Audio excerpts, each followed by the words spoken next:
Bien, en este momento voy a solicitar la siguiente intervención y les presento brevemente a la ingeniera bioquímica Marta Craules, quien nos comentará acerca de los procesos y elaboración de alimentos enlatados. Hace rato tuvimos la oportunidad de escuchar la parte de la lata y ahora ella nos va a platicar lo que hay dentro de la lata. La ingeniera es egresada de la Escuela Nacional de Ciencias Biológicas del Instituto Politécnico Nacional y durante su periodo laboral ha incursionado en diferentes campos de investigación de aspectos nutrimentales y optimización de cultivos celulares. En los últimos 20 años ha trabajado en el Departamento de Investigación y Desarrollo de Conservas de una compañía bastante conocida por nosotros, La Costeña, en el desarrollo a nivel industrial de diversos alimentos. Ingeniera, sea usted tan amable de tomar la palabra. ¿Quiere aquí? ¿En el teléfono? Sí. ¿No puedo mover? Si gusta, ahorita le consigo uno para mover. Puede llevarse el mouse y colocarlo en cualquier superficie y pasarlo haciendo solamente clic. Okay. Perdón. Y con este puede señalar lo que usted considere más cómodo. Ahorita le consigo un micrófono.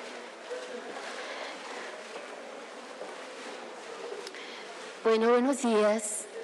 Quiero agradecer al Instituto Nacional de Ciencias Médicas y Nutrición y muy especialmente a CANAFEN su amable invitación para poder compartir con ustedes en este evento y veremos lo que es el proceso y elaboración de los alimentos enlatados. Vamos a hablar un poco sobre la historia de los alimentos enlatados. Esto se remonta a 1790 con Nicolas Appert.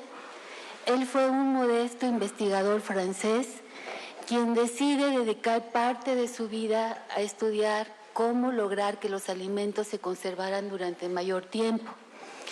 Después de tantos estudios, él llega a la conclusión de que colocando el alimento dentro de una botella de vidrio y cerrándolo lo mejor posible a través de un corcho y después poniéndolo en un baño con agua caliente, los alimentos se conservaban durante mayor tiempo. Él a estas alturas no sabe absolutamente nada de microbiología. Todas estas anotaciones, todos estos estudios que él lo hace, lo plasma en un libro y con él le sirve de evidencia para ganarse un premio que lo otorgó Napoleón Bonaparte. En 1810, Peter Durand decide seguir los estudios de Nicolas Appert, pero él en vez de utilizar un envase de hoja de lata, un envase de vidrio, utiliza un envase de hoja de lata. Él hace sus propios envases, dobla la lata y la une por medio de soldadura. Posteriormente, la tapa inferior también hace lo mismo y por la parte superior hace un pequeño orificio, introduce el alimento. Obviamente todo esto es una operación manual, tiene una producción muy abundante de 4 latas por un día y él es el primero en patentar el envase de hoja de lata. Obviamente dentro de la patente está escrito que él no fue el que originó el envase, sino nada más fue el que hizo uso de la misma. 2 años después vende la patente y desaparece del mundo de los enlatados. En 1846, Cesar Elliot fue el primer enlatador de alimentos en Australia, principalmente lo que envasa son verduras. Y en 1851 hay un gran descubrimiento realizado por Chevalier. Chevalier descubre el manómetro y con él abre la posibilidad de la utilización de vapor en la producción de los alimentos enlatados. Utilizar el vapor trae 2 ventajas, principalmente es acortar el proceso térmico y darle otras propiedades sensoriales a los alimentos. En 1860, Isaac Solomon es el primero en introducir cloruro de calcio al agua, esto para subir el punto de ebullición y también lograr un menor tiempo de cocción. En 1874, Andrew Schubert introdujo la primera autoclave a los Estados Unidos Y el año de 1950 es una gran fecha memorable para los alimentos enlatados, ya que la firma FMC lanza al mercado su primera autoclave a nivel industrial, la cual es continua, con agitación y con la capacidad de enfriar en situ. En 1960 la firma Tetra Pak también da un gran brinco, presenta a nivel industrial una maquinaria para elaborar alimentos enlatados, pero por otro medio, que es por medio del procesamiento aséptico.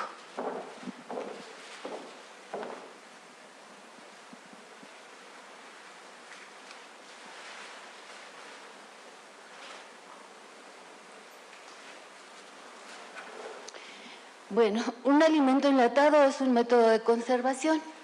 Generalmente lo que hacemos nosotros para conservar a los alimentos es tener un envase, meterlo dentro de ese envase, cerrarlo herméticamente y someterlo a un proceso térmico.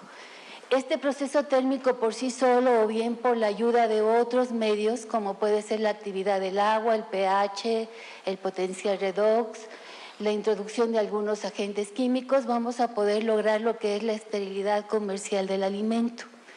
Generalmente nosotros estamos acostumbrados o tenemos la creencia de que un alimento enlatado es aquel que se encuentra únicamente en un envase de hoja de lata.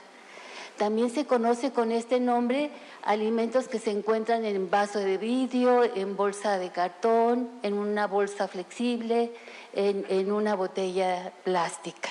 Y las únicas dos condiciones que tenemos es que sean térmicamente procesados y que estén herméticamente cerrados. La esterilidad comercial o la estabilidad del alimento pues es lograr alimentos inocuos, es decir, alimentos que no le causen daño a la salud del consumidor. También estar libres de aquellos alimentos, de aquellos microorganismos que pudieran alterar el alimento durante su etapa de almacenamiento o su etapa de distribución, pero sin la necesidad de refrigeración. Esta es otra cosa que distingue a los alimentos enlatados que no necesitan refrigeración.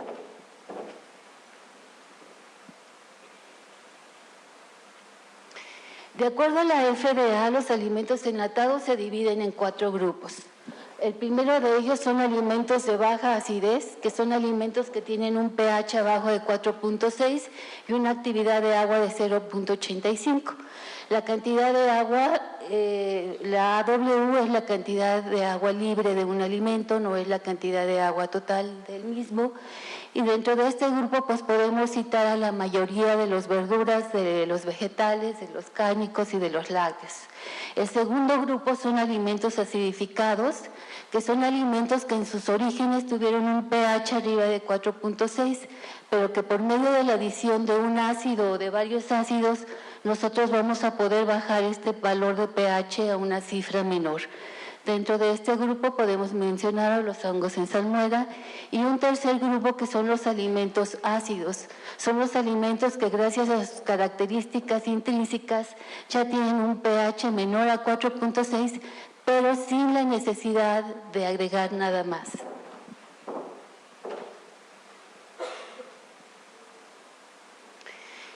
A las conservas se les clasifica en 4 grupos. El primero de ellos se llaman semiconservas. Una semiconserva es un alimento que ha sido sometido a un tratamiento térmico muy débil. Un tratamiento térmico entre 75 y 65 grados centígrados y por lo cual hay necesidad de conservarlo en refrigeración. Estos alimentos tienen una vida de anaquel de aproximadamente 6 meses. El segundo grupo, estamos hablando de lo que son las conservas propiamente dichas, que son alimentos que ya habíamos visto que deben de estar en un envase cerrado, que deben de tener un procesamiento térmico. Ahora bien, una conserva se les puede dar 2 tipos de tratamiento, un tratamiento térmico fuerte, temperaturas altas, tiempos largos, y a este tipo de proceso se le llama esterilización. Los alimentos esterilizados debemos de llegar a una letalidad mayor de 2.5 a 15 minutos. Esto quiere decir que nosotros tenemos que dar un tiempo y una temperatura que nos lleven a dar esta letalidad de 2.5 hasta 15 minutos. La letalidad es el efecto integral que da el tiempo y la temperatura sobre una cuenta microbiana. Y dentro de este grupo pues tenemos a la mayoría de lo que son los lácteos, los cárnicos y también las verduras. El otro tipo de tratamiento que podemos dar en una conserva es la pasteurización, que son procesos más suaves, temperaturas más cortas, tiempos más diminutos también. Las conservas para países tropicales es exactamente el mismo concepto para una conserva, pero aquí los alimentos los vamos a mantener en almacenamiento a 40 grados centígrados. A estas temperaturas podría existir la posibilidad de que se desarrollaran los microorganismos termofílicos, para lo cual nosotros todavía debemos garantizar un proceso térmico mucho más fuerte que para una conserva. Debemos llegar a valores letales mayores a 16 minutos. Esto implica mayor temperatura y mayor tiempo. Y últimamente se ha dado a conocer lo que se conoce con el nombre de 3/4 de conserva, que son alimentos que también tienen un proceso térmico muy suavecito, muy débil. Debemos de llegar a un valor letal entre 0.065 y 0.8 minutos, y son productos que también deben ser almacenados en refrigeración. Estos alimentos nos tienen una vida de anaquel de aproximadamente de 1 año. Existen 2 métodos para producir los alimentos enlatados: el método convencional y el envasado aséptico. El método convencional pues es muy sencillito. Nosotros agarramos un alimento, lo ponemos en un envase, le vamos a dar un procesamiento térmico que puede ser un esterilizado, un pasteurizado, lo vamos a enfriar y al final tenemos un producto comercialmente estéril en un envase herméticamente cerrado. El otro se denomina un envasado aséptico. Aquí, a diferencia del envasado convencional, en el envasado aséptico nosotros tenemos un producto y un envase. Los vamos a separar y los vamos a esterilizar. Al producto lo vamos a esterilizar generalmente en un intercambiador de calor, en un UHT, en donde nosotros podemos obtener temperaturas muy altas en tiempos muy cortos, y también en ese mismo equipo podemos enfriar al producto. Al envase generalmente lo vamos a esterilizar por medio de inyección de una sustancia química que generalmente es el peróxido de hidrógeno. Cuando ya nosotros tenemos nuestro producto estéril y frío y nuestro envase estéril, vamos a llenar ese producto en nuestro envase, pero en una cámara aséptica. Para lograr esta condición en la cámara también nosotros vamos a inyectar lo que es peróxido de hidrógeno. Dentro de esta misma cámara, cuando ya tenemos el producto lleno, lo vamos a cerrar por medio de calor y al final también vamos a tener un producto comercialmente estéril en un envase herméticamente cerrado. Llegamos al mismo objetivo por ambos métodos.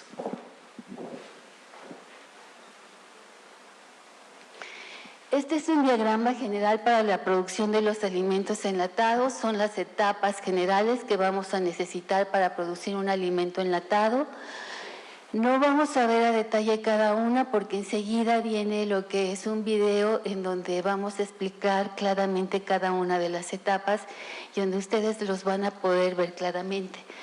La primera de ellas es la recepción de la materia prima, en donde lo que es aseguramiento de calidad tiene que determinar en una forma muy rápida si esa materia prima es apta o no para su procesamiento. Esto quiere decir que tiene que cumplir con una serie de normatividades y de estándares para poder ser procesada. Luego viene una etapa de lavado.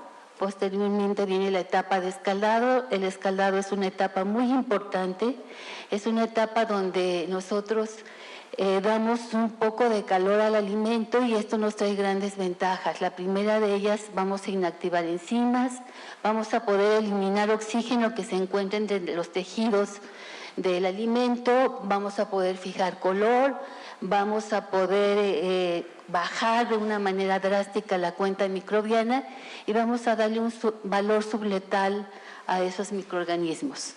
Luego viene la parte de acondicionamiento, que es lo que le vamos a hacer a la materia prima para que el producto final tenga ciertas características.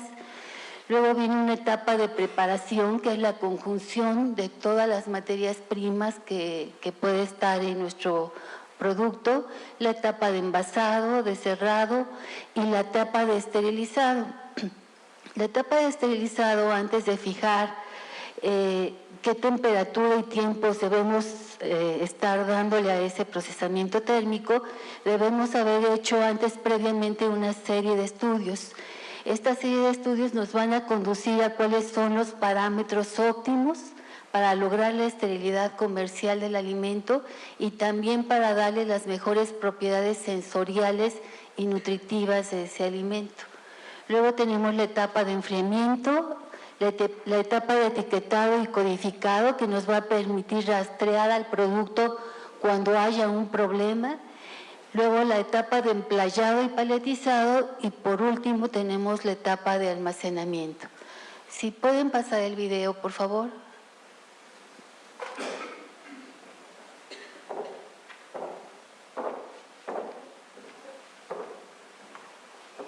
En este video ustedes van a poder observar cómo se lavaron los frijoles a nivel industrial. Bueno, ahorita no podemos ver nada. Si pueden bajar un poquito el sonido, un poquito, por favor. Los frijoles llegan acá a la planta ya libres de cierta materia extraña, como puede ser el vidrio, la piedra, los metales, y son almacenados en estos grandes hilos que tienen una capacidad de 30,000 kilos cada uno. Hay un silo diferente para las diferentes variedades de frijol que se utilizan en la planta. Estos hilos tienen en la parte inferior una parte cónica, una compuerta. A medida en que se abre esta compuerta es la velocidad con que cae el frijol sobre esta banda de transporte que lo va a conducir a la siguiente etapa de proceso.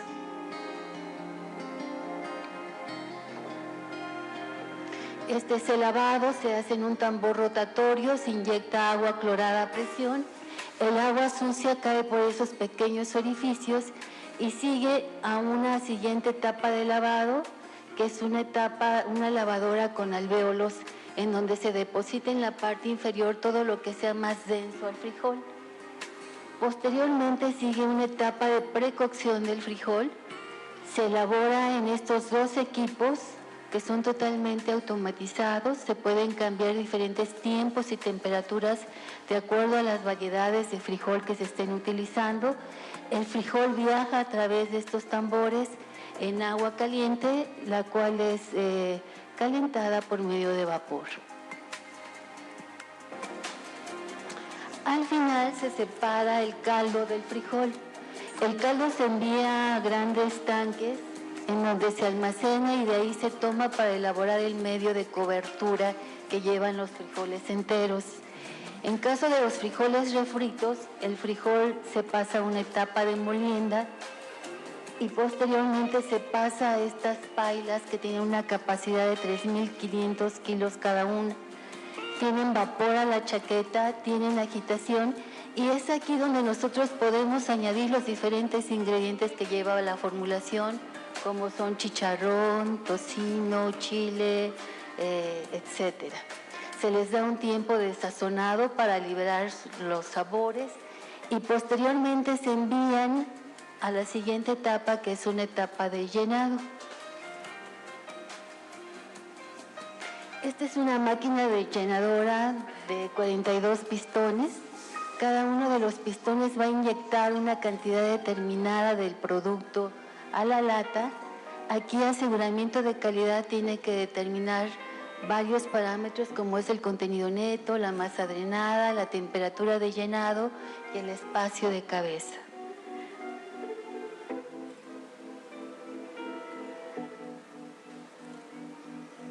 Posteriormente estos envases son enviados a la etapa de cerrado,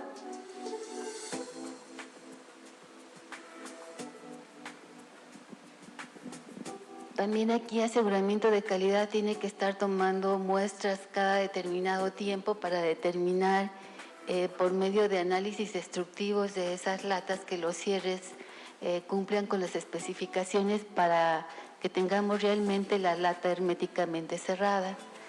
Cada una de estas latas va a pasar a través de un detector de rayos X para eliminar aquellas latas que pudieran tener en su interior alguna materia extraña. Por ejemplo, aquí en la pantalla este pequeño punto rojo, a ver si lo alcanzan a distinguir, quiere decir que hay algo diferente al frijol. Lo va a sacar de manera automática, lo deposita en este espacio y las demás latas siguen su curso hacia lo que es el proceso de esterilización. La esterilización se hace en torres hidrostáticas y para entrar a la torre tienen que darles un giro, se tienen que poner en su posición horizontal para llenar unos cangilones. El número de latas que cabe en un cangilón va a depender mucho del tamaño de la lata. Se pueden manejar latas muy pequeñas, desde 250 gramos hasta latas más grandes de 1 kilo. Aquí podemos ver a los cangilones ya llenos de latas y cómo van a viajar por todo el interior de la torre hidrostática. Las torres hidrostáticas tienen 3 cuerpos, un cuerpo de precalentamiento, el domo de esterilización y al final el domo de enfriamiento. De tal manera que estas latas que vemos son latas que ya salen estériles, frías y limpias.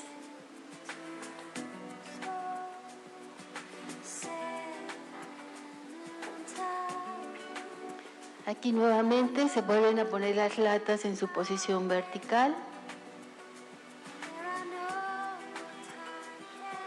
Y por medio de esta banda magnética son transportadas a la parte superior y también aquí podemos ver en la parte de arriba cómo vienen latas que provienen de otras torres hidrostáticas. La torre hidrostática que tenemos de mayor velocidad puede producir hasta 650 latas por minuto.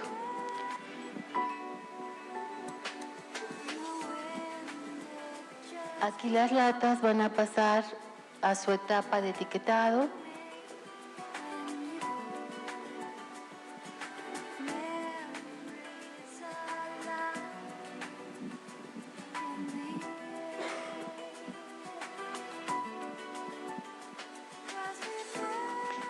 Se vuelven a girar las latas para que la parte del abre fácil o la arandela quede por la parte superior.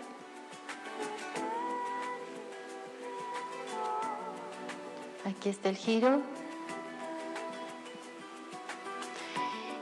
Y se conducen a una encajonadora.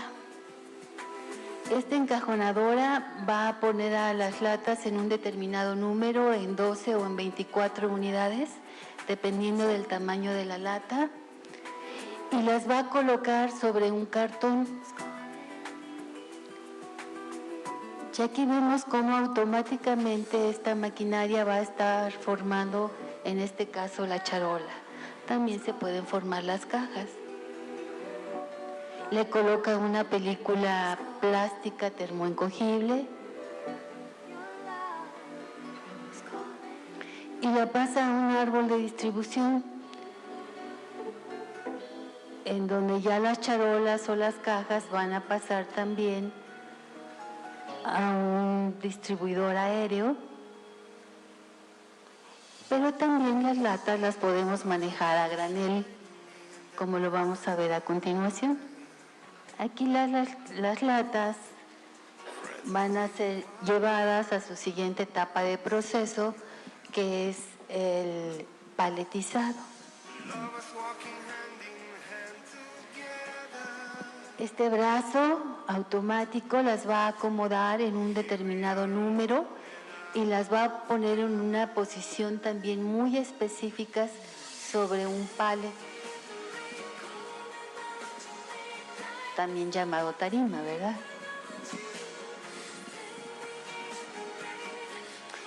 Aquí ya están los pallets formados. Estos pallets también tienen que cumplir ciertas características, ciertas especificaciones.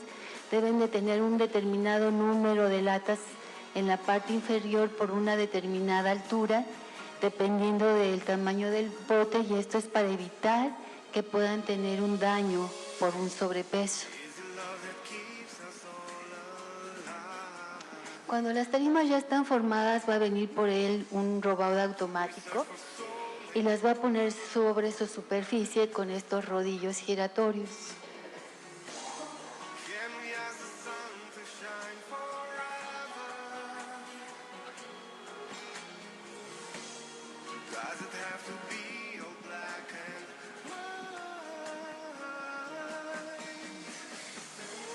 Por la parte de arriba también se ve producto que va a llegar a su etapa de paletizado.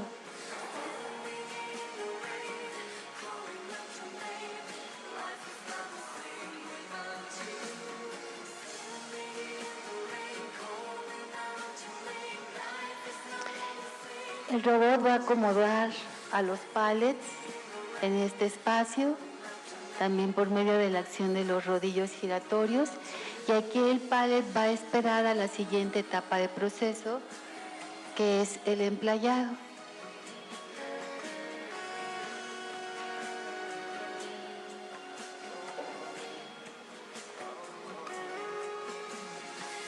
El emplayado tiene dos funciones: sujetar fuertemente al producto para que cuando su transporte no tenga ningún daño, no se caiga, no se golpee, y la segunda, evitar que caiga polvo sobre el mismo.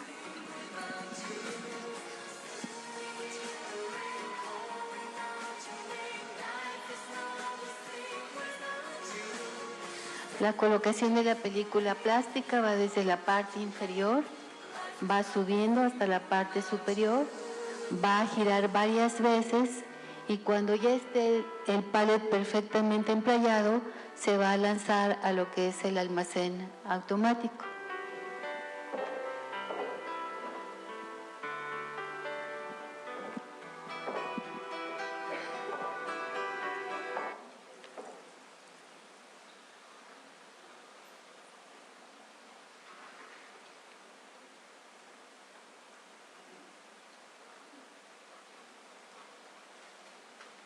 ¿Y ahora cómo le hago?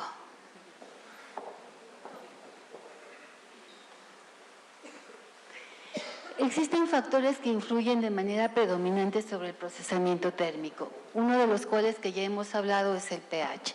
Si nosotros tenemos un pH arriba de 4.6, tenemos la obligación de eliminar todo lo que son las esporas del Clostridium botulinum y microorganismos termofílicos. Si nosotros tenemos un pH abajo de 4.6, vamos a eliminar lo que son las células viables y los microorganismos patógenos. Y esto está íntimamente relacionado con el tipo de microorganismos que traen nuestro alimento y la resistencia térmica de los mismos. Existe otro factor que es la formulación del producto. Si nosotros en nuestra formulación tenemos porcentajes muy elevados de grasas, carbohidratos y almidones, la penetración de calor va a ser mucho más lenta que en aquellos productos que tengamos porcentajes menores de los mismos. También si nosotros estamos esterilizando nuestro producto en envases muy grandes, la penetración de calor hasta llegar al punto frío de la lata, pues va a ser mucho más lenta que si estamos utilizando un envase pequeño. También va a ser muy importante el tipo de material que estemos utilizando. No es lo mismo la transferencia de calor en un metal, en un cartón o en una bolsa plástica. Y el tipo de proceso que estemos utilizando, si estamos utilizando una autoclave giratoria, pues la penetración de calor va a ser mucho más rápida que si estamos utilizando una autoclave estacionaria.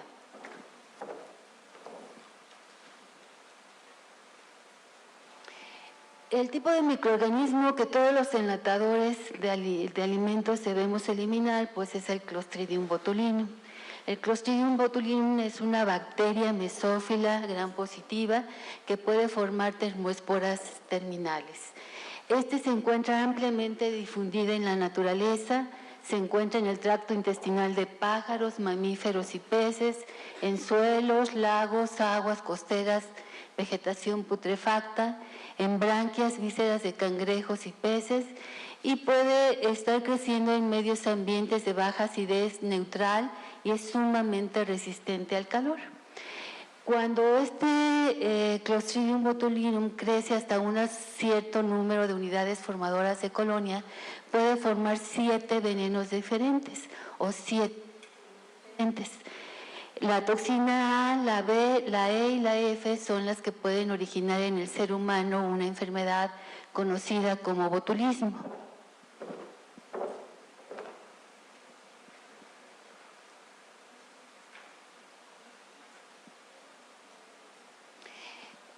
La toxina botulínica es muy importante porque es la más potente que se ha encontrado hasta el día de ahora. 1 gramo de esa toxina cristalina puede originar la muerte de 1 millón de personas. Si la administramos por vía oral, puede ser letal para una persona de 70 kilos y si la administramos de 0.09 a 0.15 miligramos vía intravenosa, puede ser también letal para esa persona con ese peso de 70 kilos. A nivel industrial, los casos de botulismo pues, son muy escasos porque realmente la tecnología que se utiliza es sumamente moderna.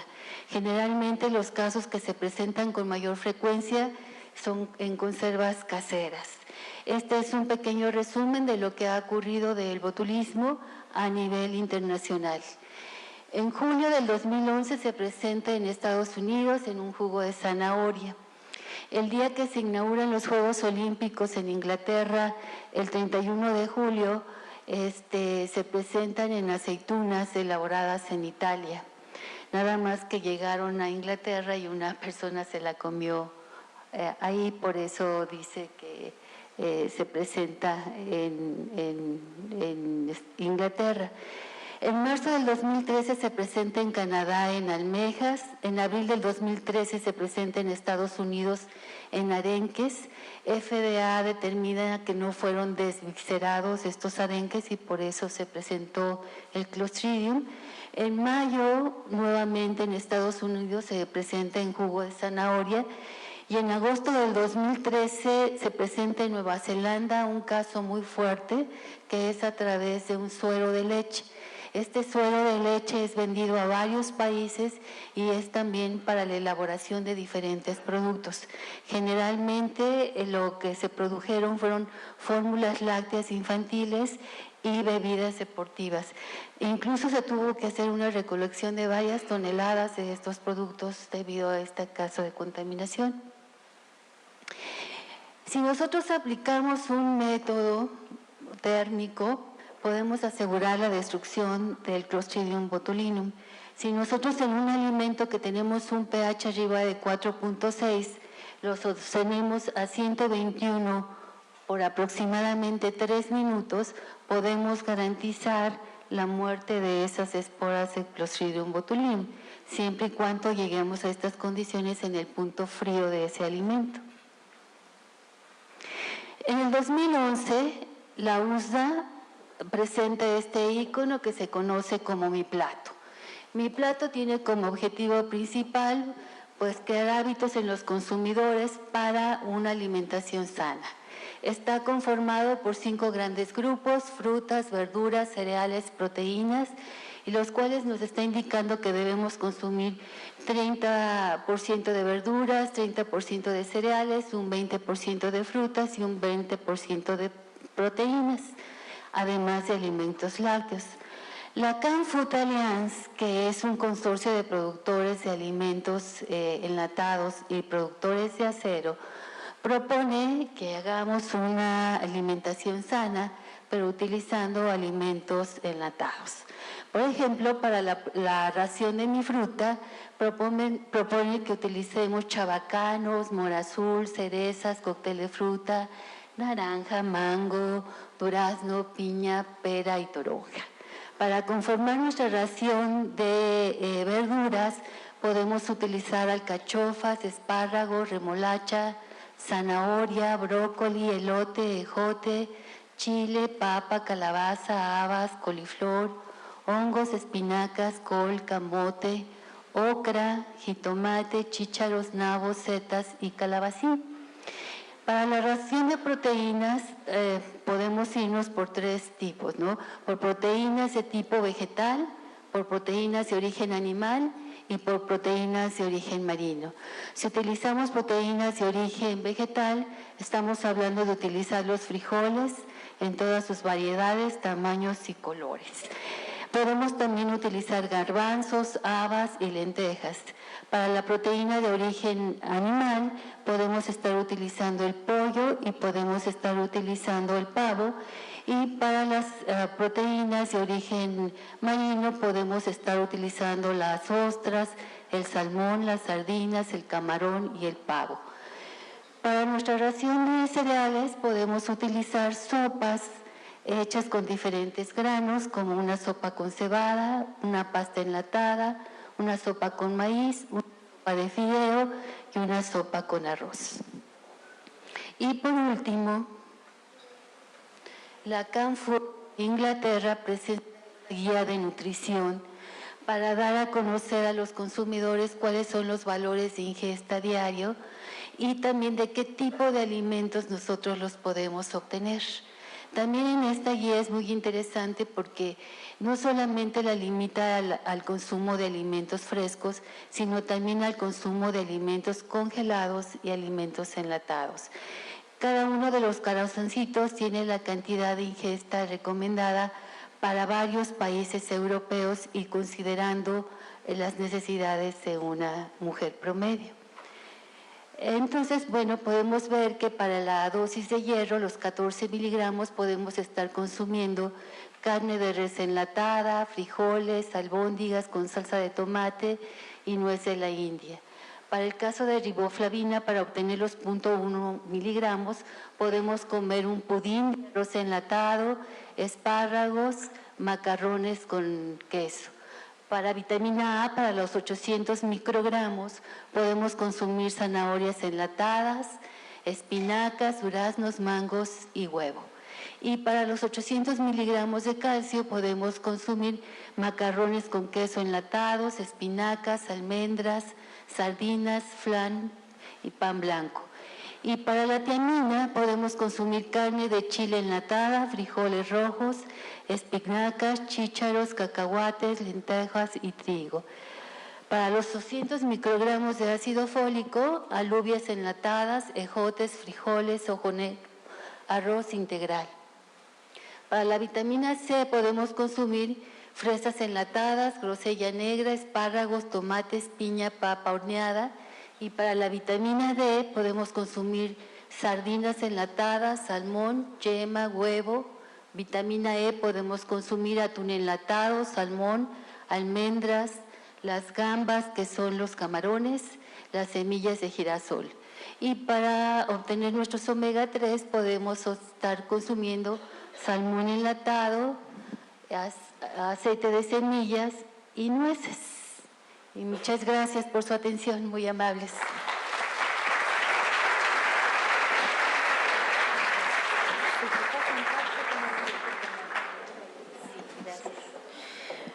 Muy bien, agradecemos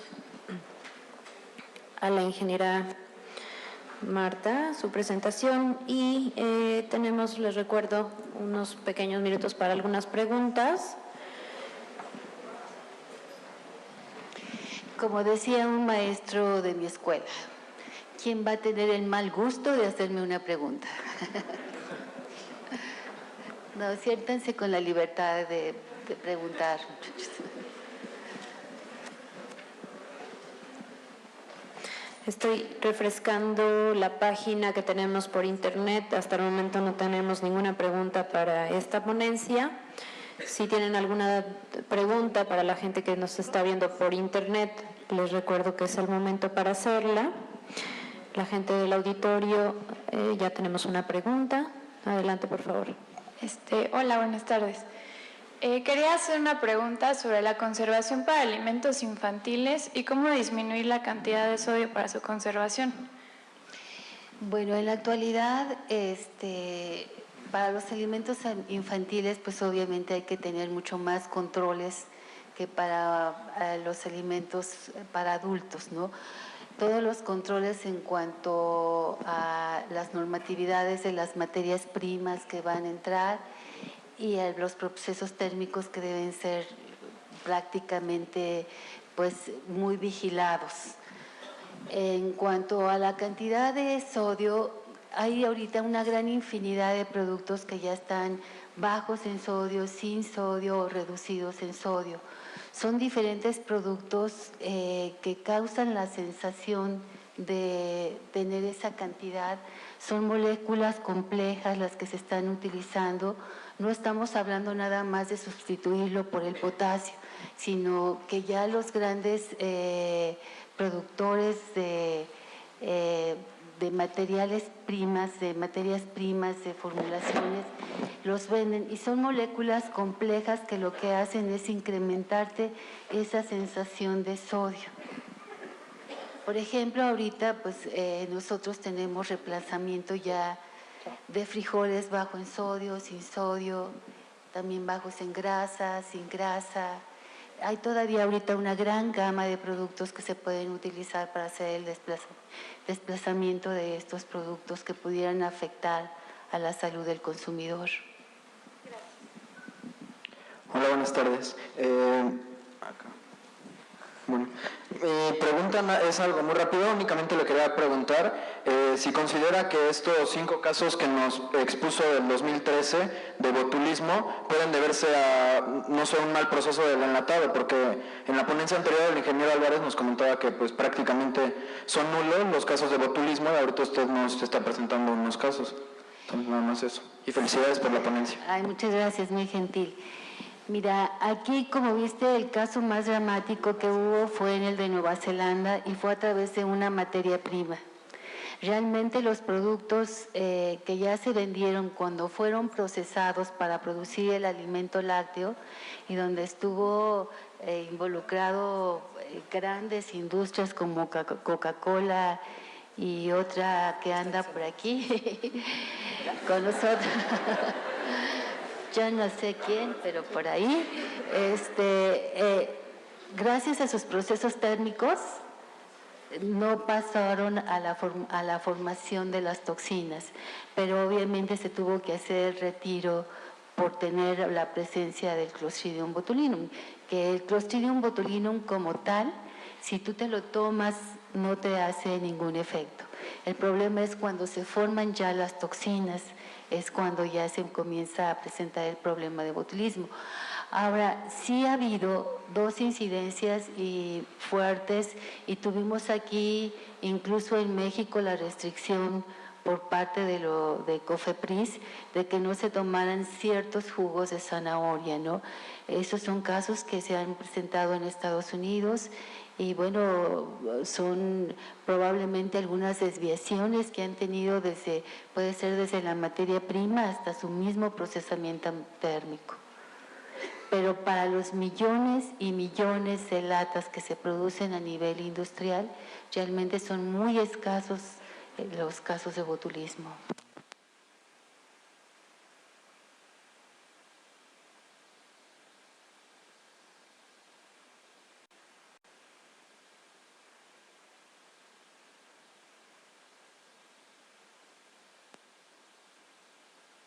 Al ingeniero por su presentación, ya está.